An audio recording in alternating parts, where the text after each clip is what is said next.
चलो ठीक है, कोई बात नहीं। यूनिवर्सल का मतलब क्या होता है कि फॉर ऑल, ये सबके लिए रहेगा, किसी एक पार्टिकुलर सेक्शन की टारगेटिंग नहीं की जाएगी इसमें। जैसे अभी तक पीछे सब्सिडी में क्या था, टारगेटिंग सब्सिडी था ना, यहाँ पे ये सबके लिए है। और बेसिक मतलब कि उसको बेसिक एमिनिटीज के लिए दिया जाएगा ये। और इनका मतलब वही ट्रांसफर बाय गवर्नमेंट, ठीक है। तो transfer payment by the government to all the people for fulfilling their basic amenities, that is universal basic income. ठीक है, याद रहेगा। देखो तुम्हें कुछ रटना उटना नहीं है, सब समझ लोगे, जो टर्म्स है उसको पकड़ो, उसी से तुम डेफिनेशन भी बना लोगे। तो इसमें क्या करेगी, इसमें गवर्नमेंट का आइडिया ये है, ये इकोनॉमिक सर्वे में आया था। इकोनॉमिक सर्वे पे पूरा एक चैप्टर है इसके। तो तुम लोग अगर ज्यादा इंटरेस्टेड हो तो इकोनॉमिक सर्वे से पढ़ सकते हो, बाकी जो काम की चीजें मैं यहाँ बता देता हूँ। ठीक है, अब देखो इसमें क्या है, गवर्नमेंट जो है वो सारी सब्सिडीज को खत्म करके एक यूनिवर्सल बेसिक इनकम सबको देगी, टू ऑल द पीपल है इसमें, टू हाउस होल्ड नहीं है, ये ध्यान रखना। ठीक है, फॉर ऑल मतलब to all the people, to all the people, सबके लिए है ये। मतलब एक घर में चाहे 20 लोग हों तब भी 20 को जाएगा वो, ये हाउस होल्ड के लिए नहीं है। जैसे बीपीएल वगैरह में हाउस होल्ड का रहता है ना, यहाँ सबके लिए, जो पीडीएस वगैरह है, तो ये सबके लिए है, ट्रांसफर बाय द गवर्नमेंट। और इसके जगह पे क्या करेगी गवर्नमेंट, जितनी सब्सिडीज है सबको खत्म कर देगी। जिन जिन चीजों पे सब्सिडी दी जाती है वो सारी सब्सिडी खत्म करके सबको एक यूनिवर्सल बेसिक इनकम दो। तो इसका आइडिया ही है, लिख लो अगर लिखना हो तो। ठीक है,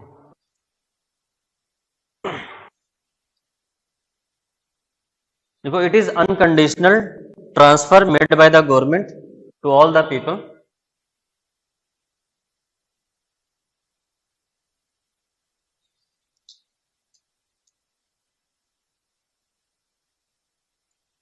unconditional transfer payment made by the government to all the people,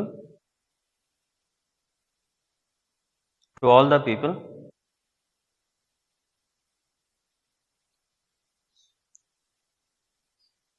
for fulfillment of their basic need,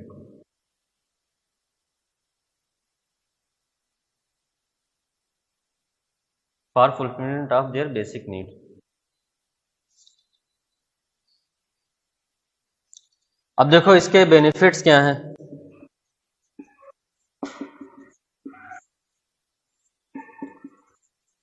benefits मतलब इसके पॉजिटिव चीजें क्या हैं। तो इसमें टारगेटिंग, देखो यूनिवर्सल है तो टारगेटिंग अच्छी होगी, तो बेटर टारगेटिंग पहला पॉइंट लिख लो। ठीक है, बेटर टारगेटिंग,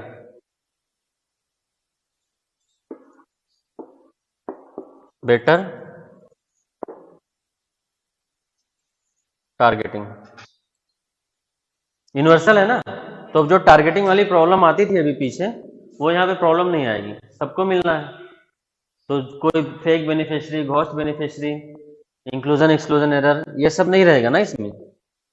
पीछे सब प्रॉब्लम थी ना, यहाँ पे वो प्रॉब्लम नहीं होगी।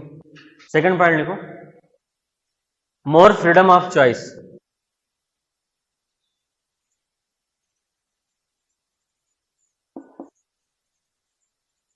मोर फ्रीडम ऑफ चॉइस।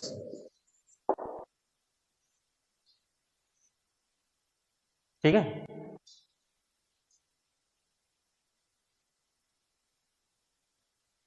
देखो पीडीएस वाली सब्सिडी में क्या था, आपके पास चॉइस नहीं था ना, आपको एक फिक्स चीजें दी जाती थी। तो ये होता है इनडायरेक्ट वाले में, हमेशा ये रहेगा। अगर आप इनडायरेक्ट सब्सिडी दोगे तो उसमें उसके पास चॉइस नहीं रहेगी, क्योंकि उसको वही चीजें खरीदनी है। क्लियर। और डायरेक्ट वाले में क्या होता है, उसके पास चॉइस रहती है, वो चाहे तो उस पैसे से कुछ और चीजें खरीद सकता है। अब यहाँ पे क्या है, यहाँ पे वो झंझट ही नहीं है, सबको आप एक यूनिवर्सल बेसिक इनकम दे रहे हो, उसके ऊपर डिपेंड करता है वो जो चीज चाहे खरीदे और जो चीज चाहे ना खरीदे। तो इस पे पास चॉइस बहुत होती है कंज्यूमर के पास, more freedom of choice to consumer. वो उन पैसे से जो चीज चाहे वो खरीद सकता है ना, अपने नीड के हिसाब से। वो फोर्स नहीं होगा कि आपको इतना राइस खरीदना है, इतना व्हीट खरीदना है, या आपको राइस या व्हीट ही खरीदना है। भाई पैसा मिल गया, उसकी जो नीड है उसी हिसाब से वो चीज़ें खरीद लेगा। क्लियर? नेक्स्ट बेनिफिट लिखो इसका। ठीक है, it will work like insurance. It will work like insurance. Insurance कैसे? वो उसको हेल्थ में, एजुकेशन में, इन सब पे भी खर्च कर सकता है ना। वहां पे तो उसको फोर्स हो गया ना कि भाई आपको पीडीएस से इतनी सब्सिडी मिल रही है। मान लो कोई फार्मर है, वो पहले से राइस ग्रो किए हुए, वो सब्सिडाइज रेट पे राइस लेके क्या करेगा,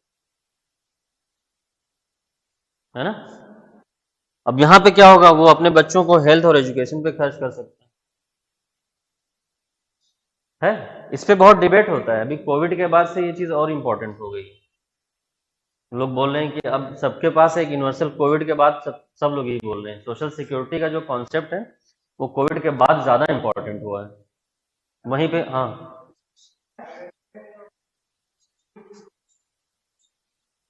क्या हुआ? अभी आएंगे बेटा, अभी डिसएडवांटेज पे आते हैं। अभी जो प्रॉब्लम इसकी है, प्रॉब्लम क्या इसमें हो रही है, उस पर भी आएंगे कि क्या प्रॉब्लम। अभी हम लोग सिर्फ फायदे की बात कर रहे हैं।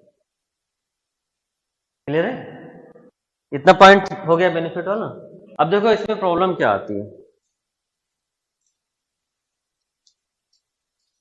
तो जो तुम पॉइंट बोल रहे हो वही हम बताने जा रहे हैं।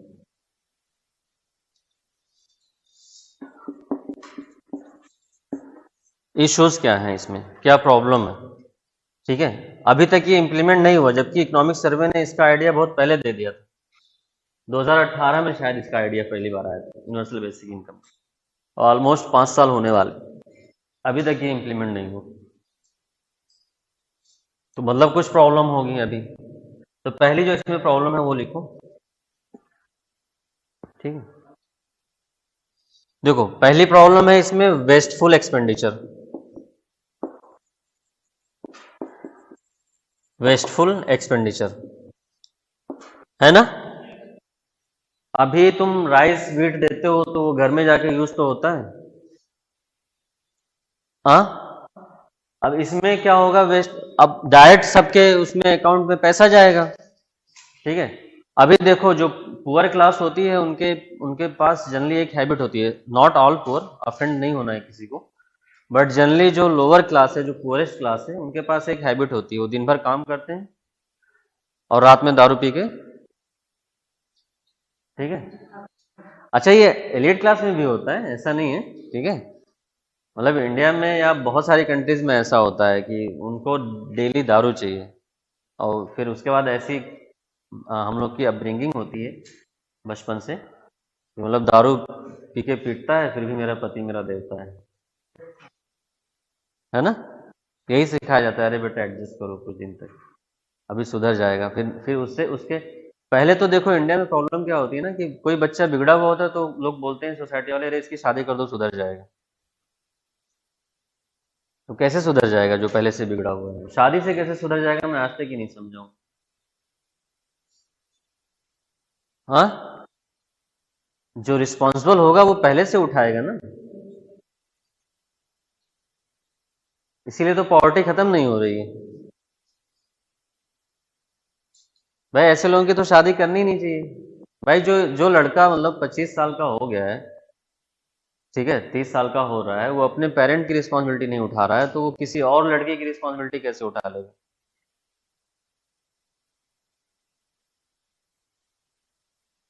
और रिस्पॉन्सिबिलिटी उठानी है तो पहले से रिस्पॉन्सिबल बनो ना,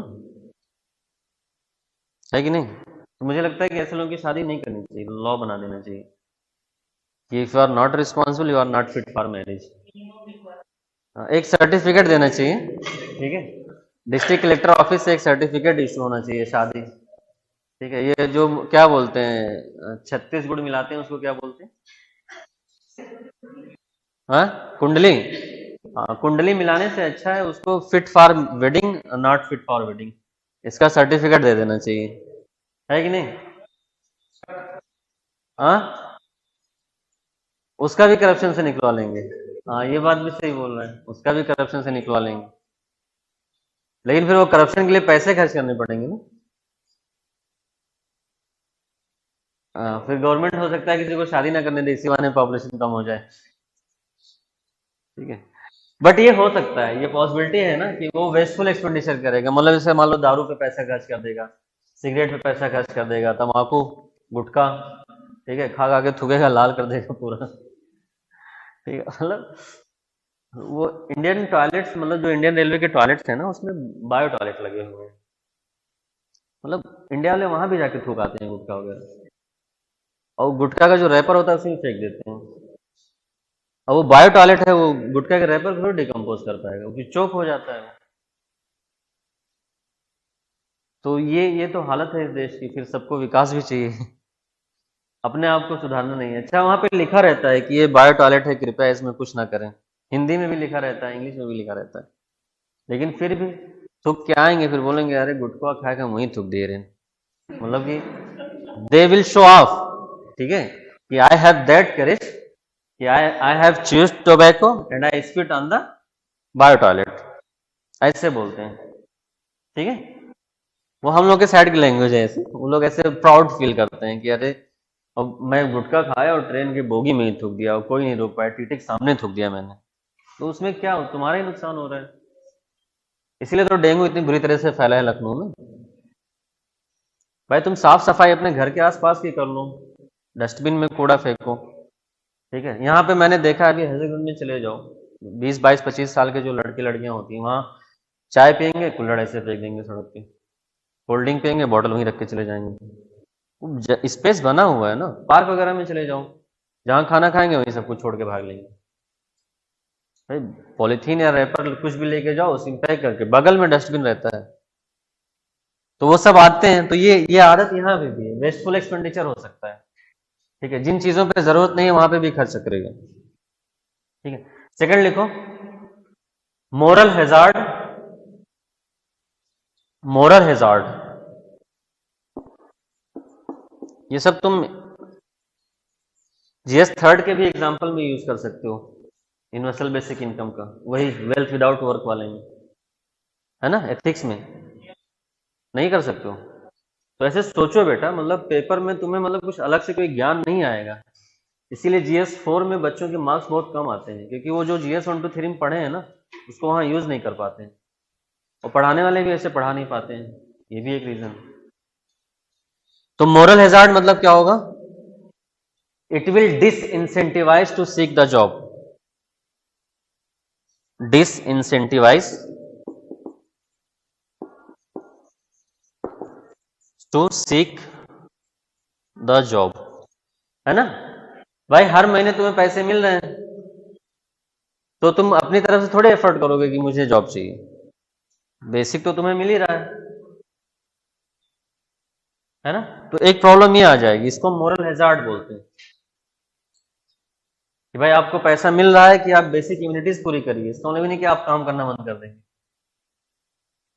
बट यहाँ पे क्या ये पॉसिबिलिटी है, ये सब पॉसिबिलिटीज अभी हम लोग डिस्कस कर रहे हैं, कोई जरूरी नहीं कि ऐसा ही हो। ठीक है, और इंडिया के कॉन्टेक्स्ट में ये दोनों चीजें बहुत ज्यादा फिट बैठती हैं, तुम लोग भी ऑब्जर्व करते होगे, है ना। यहाँ यहाँ पे तुम देखोगे ना कि जैसे जो छोटे छोटे काम करते हैं उनका एक वो रहता है, जैसे अ, हमारी कॉलोनी के बाहर एक स्लम है, तो वहाँ पे वो स्क्रैप का वो काम करता है। ठीक है, कॉलोनी के इस तरफ हम लोग की कॉलोनी रोड के उस तरफ स्लम है, इंडियन सिटीज के जो फीचर्स हैं ऐसे, तो वो लोग आते हैं ऐसे, तो कभी कभी हमारी कॉलोनी के बालकनी से साइड साइड वाली चीजें दिखती हैं, तो मैं देखता हूँ वहाँ पे एक स्क्रैपर है, जो घरों से छोटे छोटे वो प्लास्टिक बॉटल ये सब उठाते हैं। एक दिन संडे वाले दिन मैं ऐसे बैठा हुआ था बालकनी में, तो मैंने देखा वो 2 घंटे तक अपनी साइकिल धोया है। ठीक है, फिर उसके बाद अगले 2 घंटे जो उसका वो ठेला होता है उसको धोया है, 4 घंटे तो उसने इसी में निकाल दिए। तो ऐसे लोग तुम्हें लगता है कि उनको पैसा मिल जाएगा 6,000 8,000 रुपये तो वो काम करने जाएंगे?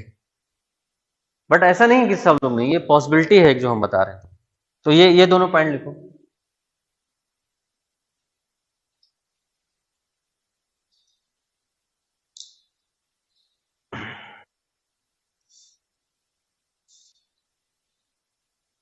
ठीक है, फिर वही प्रॉब्लम आएगी, अकाउंट में पैसे ट्रांसफर करोगे तो अकाउंट कहाँ है, ठीक है, लैक ऑफ फाइनेंशियल इंक्लूजन।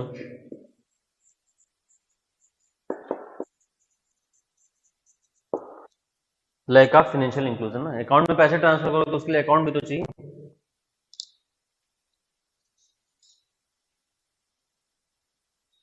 ठीक है, अब देखो एक चीज और जो इसकी सबसे बड़ी प्रॉब्लम है, वो इससे हो सकता है इन्फ्लेशन बढ़ जाए।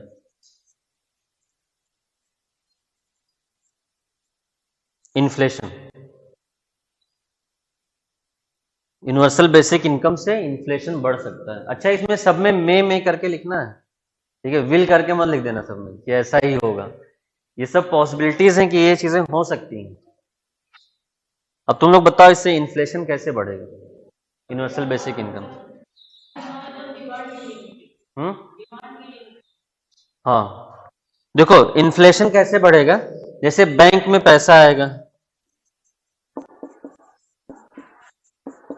तो या तो तुम खुद निकाल के खर्च करोगे, तो तुम्हारा क्या है, डिमांड बढ़ गया है और सप्लाई अभी भी उतनी है। एक तो ये हो गया। अब मान लो कुछ लोग नहीं निकालेंगे, बैंक में पड़ा ही रहेगा, तो बैंक डिपॉजिट बढ़ेगा, तो क्या करेंगे, बैंक वाले लोन देंगे, तो लोन बढ़ेगा। लोन बढ़ेगा तो क्या होगा, फिर मनी सप्लाई बढ़ेगी, और मनी सप्लाई बढ़ेगी तो क्या होगा, फिर इन्फ्लेशन बढ़ेगा। तो दोनों पॉसिबिलिटी है, एक तो जिसके अकाउंट में पैसा आया है, ठीक है, वो निकाल के खर्च करेगा, लेकिन सप्लाई अभी भी वही है, डिमांड बढ़ रही है। एक तो वो प्रॉब्लम हो गई। दूसरी क्या है, अगर मान लो पैसा नहीं भी निकालता है, कि हम लोग सेविंग करेंगे, तो उसके अकाउंट में रहेगा, तो बैंक का डिपॉजिट बढ़ जाएगा ना, फिर तो बैंक लोन देना बढ़ा देंगे, लोन देना बढ़ाएंगे तो मनी सप्लाई बढ़ जाएगी, और मनी सप्लाई बढ़ेगी तो डिमांड बढ़ेगा प्रोडक्ट का, लेकिन सप्लाई वही है, तो उससे भी इन्फ्लेशन बढ़ेगा।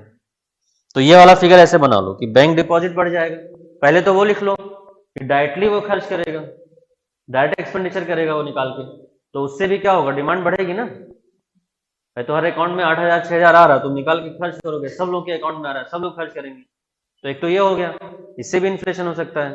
दूसरा क्या है, मान लो वो डिपॉजिट कर दे बैंक में, तो बैंक का डिपॉजिट बढ़ेगा, तो बैंक अपने पास रखे थोड़ी रहेगा, भाई उसको भी तो इंटरेस्ट देना है वापस, तो बैंक क्या करेगा, लोन देगा, तो लोन बढ़ेगा तो क्या होगा, मनी सप्लाई बढ़ेगी, और मनी सप्लाई जब बढ़ेगी तो फिर इन्फ्लेशन बढ़ जाएगी, तो ये प्रॉब्लम आ सकती है।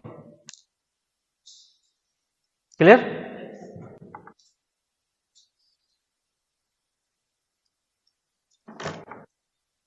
अब देखो सारी सब्सिडीज खत्म करके एक ये सब्सिडी देनी है, बट फिर भी अभी जो गवर्नमेंट सब्सिडी देती है उसके मुकाबले इसकी सब्सिडी बहुत ज्यादा हो जाएगी, क्योंकि ये सबको देना है यूनिवर्सली, तो फिस्कल बर्डन भी बढ़ेगा, तो हाई फिस्कल बर्डन,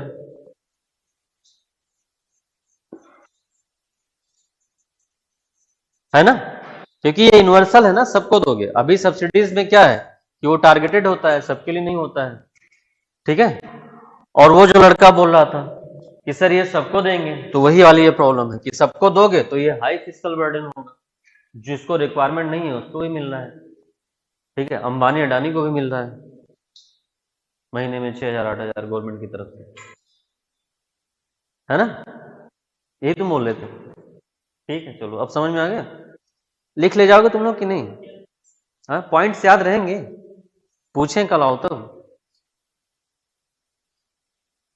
हम्म, चलो ये चीजें हो गई। अब हम लोग आ जाते हैं सोशल सिक्योरिटी की क्यों नीड है, ये दोनों बताना जरूरी था मुझे।